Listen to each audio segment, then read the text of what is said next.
Hey guys, welcome back to my channel. This video is a little bit impromptu, but it's something that I have been getting a lot of requests for. I'm actually in the middle of my workday and taking a break, and I just decided to sit down and film this to hopefully answer some questions and just shed some light on my Etsy shop, because I've had a lot of people lately, but certainly since I started it, who have asked a variety of different questions.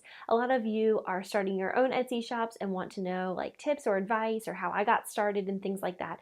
And so I thought I'd just kind of casually share my story with Etsy and how things have unfolded for me. And I certainly could have sat down and created like a very detailed outline for this video, but because it is something that has unfolded pretty organically in my life, I thought it made more sense to kind of do this as a story time where I'm just kind of sharing about my journey with Etsy and how I've gotten to where I am today, and kind of all that whole journey, what that's looked like. I'll also at the end try to think about and share some of my best tips or kind of my advice or things that I wish I had known when I was starting my Etsy shop a few years ago. So that's how it's gonna go. All right, let's jump into this video. So what's funny is that I have been an entrepreneur since I was 8 years old. I have always absolutely been obsessed with the idea of working for myself since I was a little kid. It's hilarious. My mom has so many funny stories about when I was younger, and I was always coming up with these businesses and business plans and things like that. When I was 8, I started this like grab bag business with my friend, and we would like go to the dollar store or other like places where you could buy cheap things, and we would buy little items and put them in brown paper bags and staple them shut. And instead of a lemonade stand, because everyone in the neighborhood was doing a lemonade stand, we would do these like grab bag sales. And so the idea was that we would have ones that were for girls and ones that were for boys, and neighborhood kids would come, and they were a few bucks each, and they would pay for them. And they would, have to see, it was like they didn't know what was going to be in their grab bag. And so they would buy their little grab bag and see what was in it. And then a lot of times they would buy more of them. I think we sold them for $4 or $5. And then what we would do was at the dollar store or wherever else we would buy the things to put in the grab bags, we would buy things in bulk. So it would be like a bag of 10 bouncy balls. And so we were paying 10 cents each, and then we were turning around and making a really good profit on it. So it was my first little business. Then I started with that same friend. She and I had a lot of little businesses. This other one was pretty incredible on a lot of different levels, which I'll explain in a minute. Basically, when we were like 8 or 9, it was around that same time, we started a summer day camp. And you might think, oh, no, but we actually started a summer day camp. We got embroidered uniforms to wear. We hired junior counselors. We made bank. I mean, we were young, and we ran it for 5 summers in a row. By the 5th summer, we had about 25 or 30 neighborhood kids whose parents trusted us at age 13 to watch them and all these other children for 3 or 4 hours. It was a Monday through Friday camp. We just did 1 week during the summer, but we would plan for it all year long. We called it Sunset Day Camp. I could do a whole video about Sunset Day Camp. You would laugh so hard. We took it so seriously. I still have, business plans, notebooks. We had a weekly meeting on I think Wednesdays or Thursday afternoon after school all year long. And we would order things from the Oriental Trading Catalog, and we would plan crafts, and we would plan snacks and activities, and every day had a theme. So one day we did like travel around the world, and we made these little passports, and every kid would, in the morning, they got their little passport, and then we had a snack and an activity at a variety of different little countries throughout the day, and we bought stamps, and we did all this. It was so much fun. We both just loved it. And like I said, we took it seriously. We did it for 5 summers. The most incredible part of the whole thing is that parents trusted us with their kids. Obviously, there was always an actual adult around full-time, either Bella's mom, my friend Bella's mom, or my mom was always around.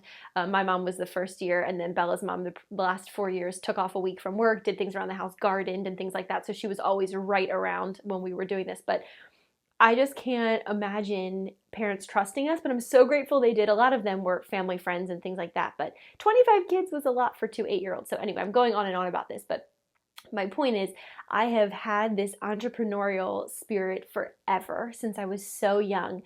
And thank goodness I was born into a family with parents who were very supportive of that and who let me sell grab bags on the corner of the street to the neighborhood kids and things like that, and who totally let me run a day camp for 5 summers in a row, and I just loved it. After that, I started a babysitting business, and I had like a literal babysitting empire. I had people that I would babysit like every day of the week, after school, all summer long. I had so many babysitting jobs, and I made so much money babysitting. It was so amazing, all through middle and high school and into early college, before I started doing like summer internships and, business school type of things. But I really did really well for myself with babysitting, and only ever had in high school, I had only one traditional job. Yeah, I worked at a gym in the childcare department, and I really enjoyed that, because I obviously like being around kids since I was doing day camps and babysitting. But while I was working there, I met so many families, and they would ask me to babysit, and I ended up making way better money babysitting than I was making minimum wage, it was like in the basement of a gym doing childcare. So I ended up leaving that and going and just building this like babysitting empire. And so anyway, my point is, this has like been a part of me forever. So starting an Etsy shop was not like out of left field for me at all. So I started my Etsy shop in 2012. And I was in college in 2012, and I was seeing that a lot of people were doing those Christmas cards that were like infographic Christmas cards. Do you know what I mean? Where there's like a whole bunch of little graphics and images, and it would say like, we've been married now for this many thousand days, and we have this, many children, and we went on this many vacations this year, and here's a pie chart of how we spent our time. And it was just really popular back in 2012 to do Christmas cards like that. And I was seeing people on Etsy selling them, and I didn't think they were very good, and they were really expensive. And I'm like, I can do much better than that, and it won't take me very long, and I can do it for a lower price. So I opened up an Etsy shop specifically for selling those like graphic Christmas cards, and I sold a lot of them, and it was great. It wasn't like a huge, massive business by any stretch of the imagination, but for a college student, I had a part-time job all 4 years of school, and then I was also babysitting. I would babysit some on the side. So I was going to college. I was a tour guide on campus, which was a part-time job. I worked about 20 to 30 hours a week. And then I also was babysitting, and then I had this. It was like pretty good, it was a nice income to have, to be able to save and to have fun money and things like that. So it worked out really well for me. So I did that for a little while. And then people started to get, as the business grew and the Etsy shop grew, I started to get more, and they were starting to take longer, and people wanted more complicated things. And then I had several companies and nonprofits ask me. And so I worked with them, and then that would take forever, And so by the end of it, I was like, okay, I'm kind of done with this, because I was graduating college and I was about to move across the country to Austin, where I started my marketing career in a traditional workplace environment. So I started doing that. So my Etsy shop, I removed all the listings, but I didn't delete the Etsy shop, because I always thought I would get back to it one day. I didn't really know exactly what I was going to sell, but that's what happened. So I think I reopened my Etsy shop a little bit later, something like that. It's kind of fuzzy, but it started in 2012. Well, it had all but simmered out, and I had removed the listings, and I was no longer doing that because I had this traditional marketing job, and then I had another job, that was a traditional job with a traditional paycheck and traditional work hour. Actually, it was very untraditional work hours, but was working a lot, and I was bringing in income, and I just didn't have the time or mental space to be working on Etsy. At this time, I was also growing my blog, and so I was starting to make some good money off of my blog as well, and so it just started to not make sense to do these infographics, and so that's that. So fast forward to 2014, when Riley, my husband, and I reconnected. We met in 2011, but we were kind of dating other people, and then we were both doing other things, and we never went on any dates or anything like that until 2014. So when that year came, and we started dating, and I started learning obviously more about him as we were dating, His family, his mom specifically, owns a screen printing and embroidery shop, and Riley now runs the screen printing department of that shop. And so that's the family business. It's what he does full time. He is fantastic at it. He's a really good graphic designer. He's a really good screen printer. If you don't know anything about screen printing, first of all, it's absolutely fascinating. Embroidery is really interesting too. But screen printing is just really, really fascinating. It's super interesting. It is very much a trade. It is not the kind of thing that you can watch a YouTube video and learn how to do. My husband's been doing it for about a decade now. I think he's on his 11th year, and he is so good at it. I mean, if you even could know some of the techniques that he uses and the things that he's just really, really, really good at screen printing. The other aspect of that is designing art for screen printing. So you can't just take any old graphic and just get it ready for screen printing. Things have to be just so, and if you want to do multicolored, if you want to do full color, if you want to do all these different things, he's great at it. So as I started to get to know him and we started dating, got really serious, we got engaged, I just learned more and more about this business and about his screen printing studio and how things go down there, and it just was fascinating to me. And I started getting this little kernel of an idea to start a t-shirt line. I had looked on Etsy for kind of graphic tees and was having a really hard time finding any that I would actually wear. A lot of them had a lot of different colors, or they were very busy and things like that. And I like clothes that are a little bit less. And so I would just kept looking and I couldn't find anything. So finally I started talking to Riley, like, do you think we could start, I mean, obviously you know how to print, so you could print the shirts. Do you think we could start this Etsy shop, for screen printed tees? And Riley was like, yeah, that sounds, he's very easygoing and very supportive. He was like, yeah, that sounds great. So what we started doing was ordering samples of t-shirts, and I think we went through about a dozen because I'm so particular about the way that things feel, and I didn't want it to be too heavy or too light or too thin. I didn't want it to be too soft. I definitely didn't want it to be too rough. I wanted it to be like the exact comfort that I wanted. But then you need to make sure that you're finding and choosing a supplier that keeps these brands in stock and the tees that you want in stock. And then I wanted to be able to expand beyond just one type of t-shirt.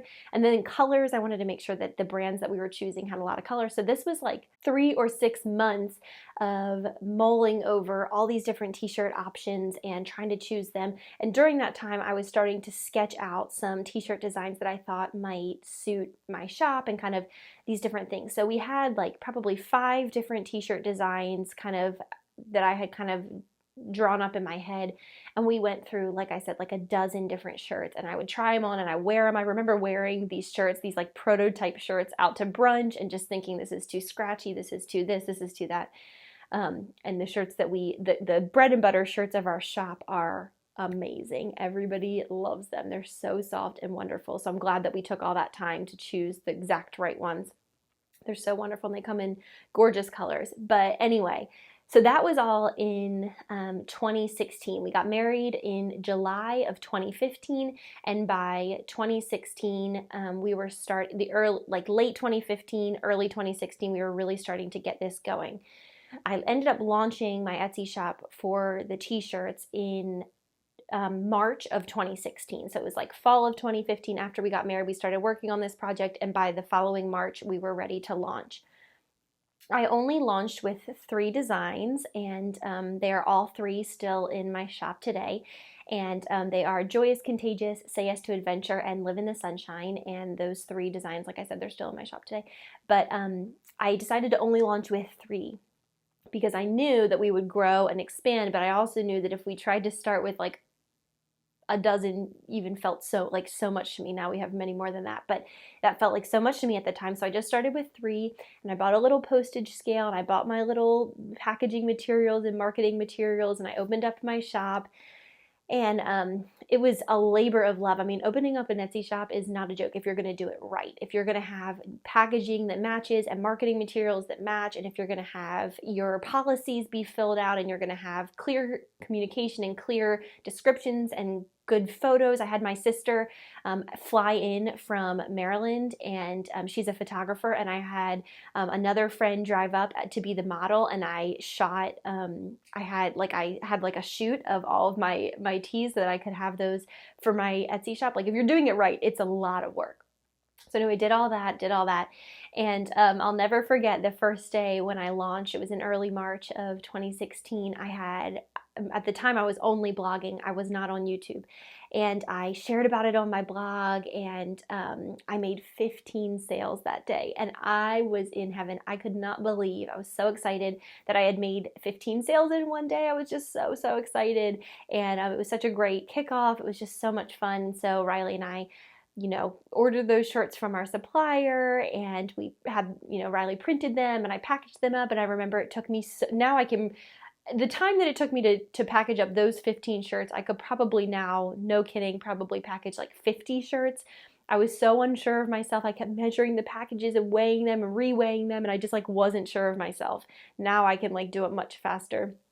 But it has taken, the past 2.5 years or whatever. So anyway, so that was the beginning of it. And so from there, we added designs, we've taken away designs, we've added more designs, we've done Christmas lines and fall lines and spring lines and summer lines. We've expanded to do sweatshirts and 2 different types of tank tops and youth shirts and tote bags and pillow covers. We've done hats, we've done koozies, we've done a wide variety of different things. And just recently, a couple of weeks ago, I introduced some embroidered designs for the first time, because some of them are behind me. The shelf in my office is usually staged as a backdrop for YouTube videos, but I have, obviously, as you can see, these are all Etsy shirts that I need to package up this afternoon. And I had them sitting on the shelf just to have them sorted, and I was about to take them off to film this video, and I thought, this is exactly what the video is about. I'm going to leave them up. So these, you can see them here. These are the airplane mode. That's some of the new, and then this sweatshirt up here I know is the sweater weather. So both of those are some of our new embroidered designs. So we're kind of starting to branch out and do different things. So from March of 2016 until now, which is late October of 2018, I've had about 3,300 sales, and I'm very much more proud to say that I have about 760 5-star reviews on my shop, which is all I want to do is make my customers happy. So that's amazing. So that's been kind of the journey. And so it's this really interesting thing. I love doing it. One part of Etsy that I love is that it's very A to B. So someone places an order, I place an order, I gather up a stack of orders from people who have placed them in my shop, and then I call my supplier, I order those specific tees from my supplier, we get them in, I sort them, we print them, I package them, I ship them out, I'm done with those orders, and I can move on to the next batch. I really like that. A lot of the other things that I do are a lot more nebulous and a lot less concrete, A to B, so it's very fulfilling to me. I really enjoy it. It's become a massive pillar of my yearly income, which I'm really grateful for. So that's something that I'm just excited about, and I love to see the shop continuing to grow. And I have, all my finances and charts and things with regards to Etsy, and just seeing that grow month over month is such a blessing. I'm so excited about that. So, and it's just continuing to, and I have new things now. I've added art prints and all these different things. So that's kind of been my Etsy journey until today, where, I'm just continuing to add new designs and this and that. So that's how my shop got started, from way back when I was 8 years old, starting a little grab bag stand, until now. So I've had so many people who have asked me, how did you start your Etsy shop? What made you start your Etsy shop? Why does Riley print shirts? I think some people don't understand what he does, that he runs the screen printing department at his family's business. So he doesn't when people don't understand that, it makes not a lot of sense that he has a full out screen printing studio. That's why. And so that's kind of how all the pieces go together for us. So I design most of the shirts. He's helped me heavily with a couple where I would say more he was the designer of the shirt, but usually 90% of the shirts I design completely, and then I run the website, I answer all the questions, I do all that, but he does the printing, and so that's really helpful to me because that's a big part of the job, obviously, is doing the screen printing, and I have learned a lot, but he is so much more skilled in screen printing than I am, and probably than I ever will be, since he's done it for so much longer, and just understands it so well. So that's kind of our little Etsy shop story. It's something that I love to see continue to grow. I have some big long-term goals for our shop that I'm really excited about, and so we're continuing to kind of inch towards those goals and kind of move in that direction of growth. But so if you have bought anything from my Etsy shop, if you were one of those first 15 orders back in March of 2016, or if you placed an order yesterday, I just want to thank you so sincerely for supporting this little business, this little dream that's just growing, and it's just really exciting. It's been a really fun ride, and really it's stretched me a lot as a business person. I've had to really think through different choices and things, and it's been a really good ride, difficult and challenging, but in the best possible way. So I've really enjoyed it a whole lot. So now that I've kind of shared a little bit about my kind of journey with Etsy, I hope that clears up some things and answers some questions for those of you who have wondered like how I got into it and how all this has unfolded. I hope that answers those questions. I'll talk a little bit about some like advice or tips or tricks or things like that now.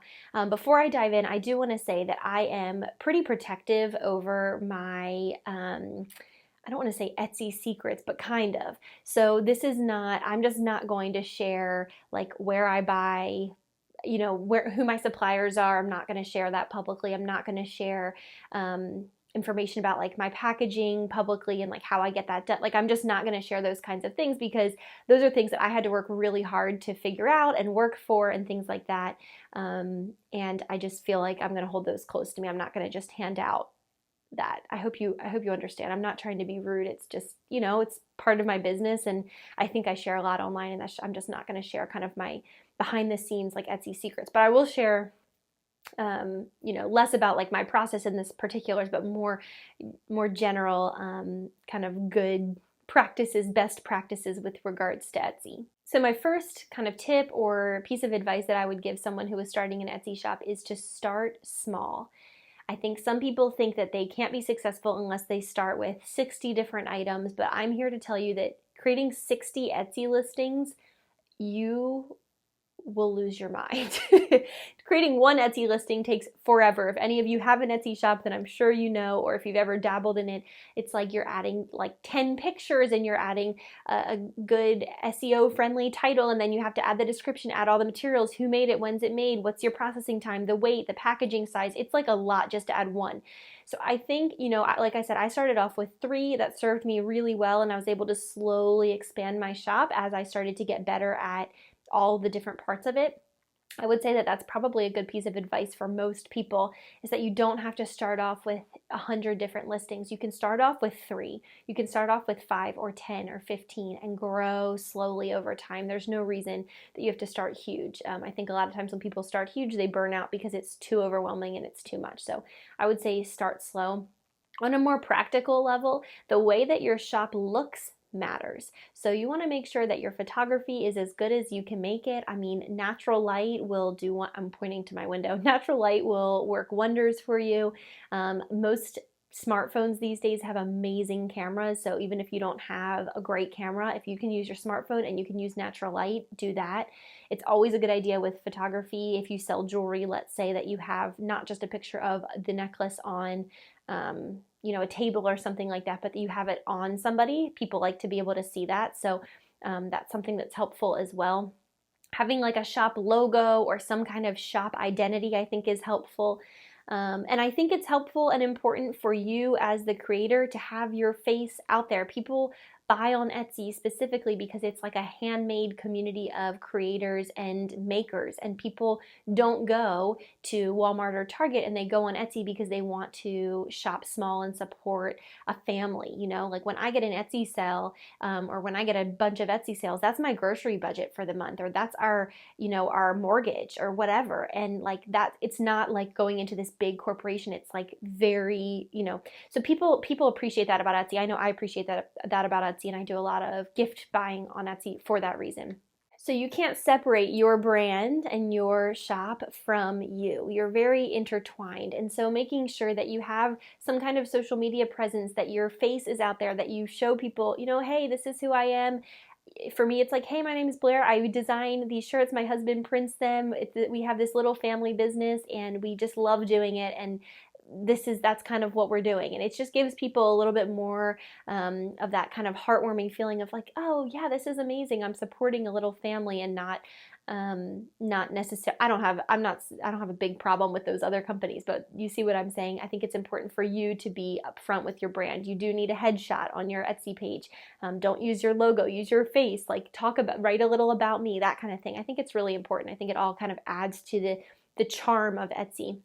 I also think that when you're thinking about adding your listings and sorting and organizing on your Etsy shop, I think it's really important to be very, very, very, very 100 varies clear and descriptive in your language. You need to make certain that a customer who is coming to your site, who let's pretend has never bought off Etsy before, has no idea how it all works, has never heard of whatever you're making or whatever it is, you need to make sure that it is crystal clear. For example, I sell pillow covers. I don't sell pillows. They are pillow covers only. So when a customer orders one, she will receive an 18 by 18 screen printed pillow cover. There will not be stuffing. There's no pillow in it. It is a cover.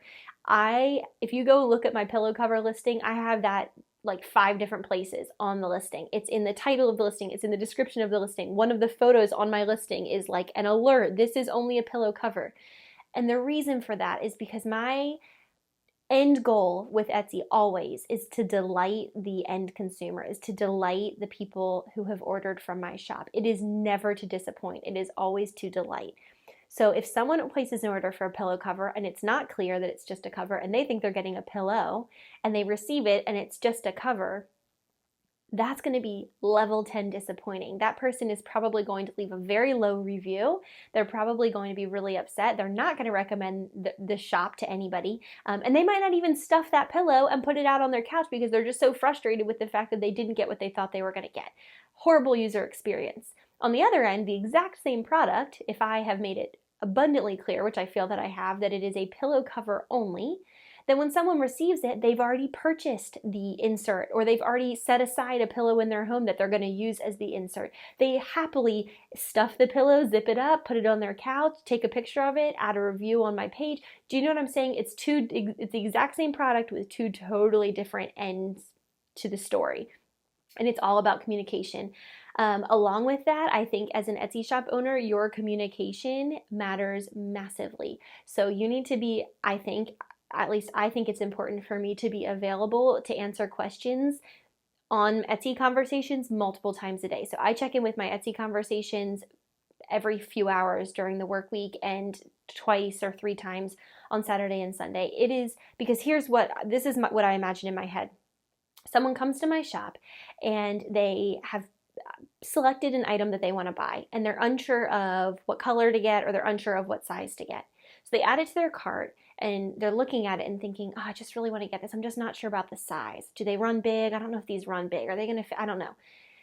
So they shoot me an Etsy convo, which is extra work for them because you know what they could also do? X out of their browser and not purchase anything. But instead, they shoot me a convo. They go to my page, they click send convo to the seller, and they write me a message. Hi, I'm looking at this. I'm wondering about the sizing. I like this. So now they've taken time out of their day to send me a message to ask questions about my product.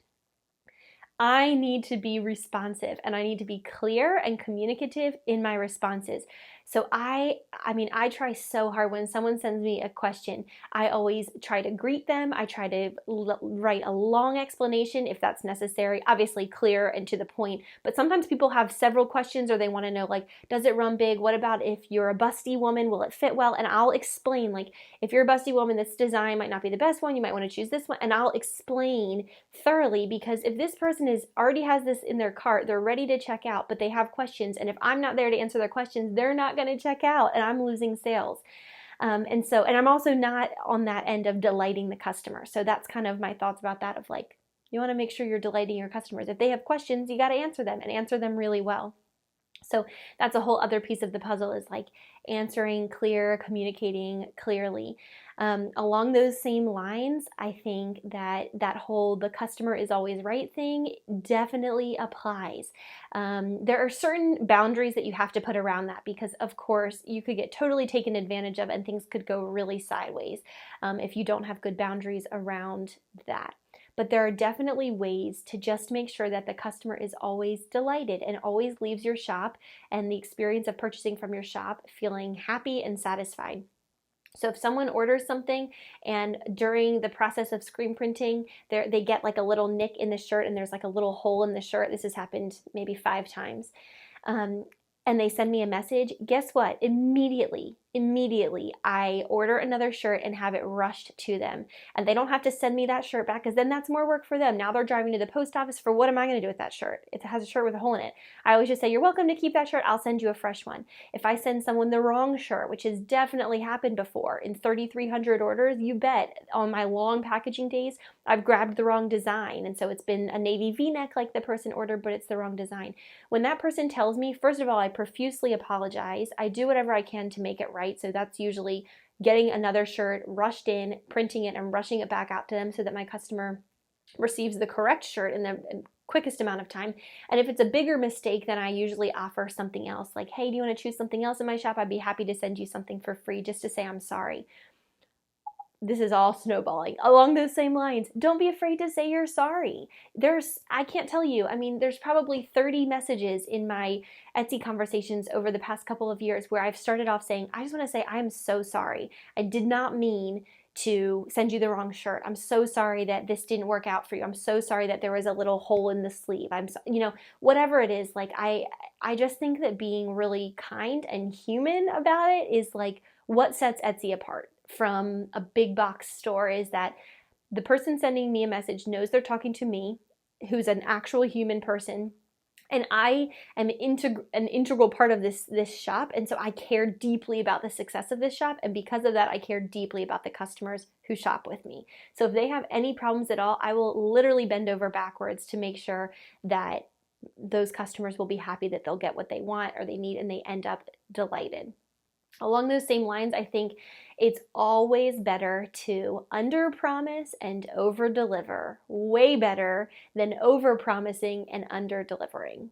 Way better. So you always want to under-promise and over-deliver. So for me, the way that looks is that usually after an order gets placed, within about 10 days, about 2 weeks, 10 business days, I can get that order from my supplier, sorted at the shop, at the studio, printed at the studio, and then here in my office, I can get it packaged up and shipped out. So usually in about 10 days, which is 2 weeks, 10 business days, 2 weeks. However, on my shop, I have my processing time listed as 2 to 3 weeks. So I've given myself a 1 week buffer, because sometimes, like right now, I have 100, 150, more than that open orders at once, and that is a lot to juggle. And sometimes garments are on back order, or they're taking longer from the supplier, or there's a delay in the mail, and I would never, ever, ever want someone to order something and they see that the ship by date is in 2 weeks time, but it actually is going to take me 3 weeks, and so now they're not getting it for an extra week. That's not a good scene. I would much rather have a customer see that the processing time is going to be 3 weeks, and then they receive their garment by 2 weeks, and now they're delighted because they thought it was going to take 3 weeks, but it only actually took 2 weeks. It's all about that. It's all about under-promising, over-delivering. It's about being super realistic with yourself about how much time you're going to need to process an order, whatever that looks like for you. For some people, it's building something, painting something, sewing something, whatever it is. And then giving yourself some buffer time, because sometimes it does take me the full 3 weeks. When I'm super busy like I am right now, I'm working every day to get, I have boxes. I'm like in a sea of Etsy boxes.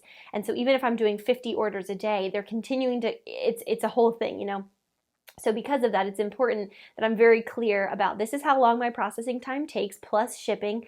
So if someone's expecting not to get something for 3.5 weeks and then they get it at the 2 week mark, or they get it a week later, they're delighted. They're going to be happy to leave a 5-star review. You know what I'm saying? So it's about just being smart with your business and not overselling and under-delivering. Because when you do that, people will not walk away happy and they will not come back to your shop.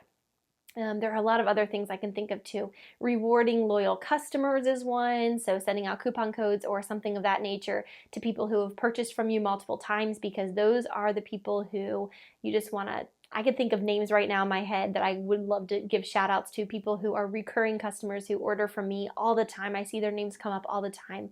And those are the people I'm just so thankful for, because they have continued to stick with my shop. And as new lines come out and seasons change, they purchase new things. I'm just so grateful for that kind of loyalty. And so I have a little coupon code that I send them, a little loyal coupon code. So that's kind of like a good overview, I think, with regards to starting an Etsy shop. I mean, I think having great photography, clear descriptions, being very clear with your customers about shipping times, being clear with your customers about what they're receiving, those kinds of things are critical, absolutely critical.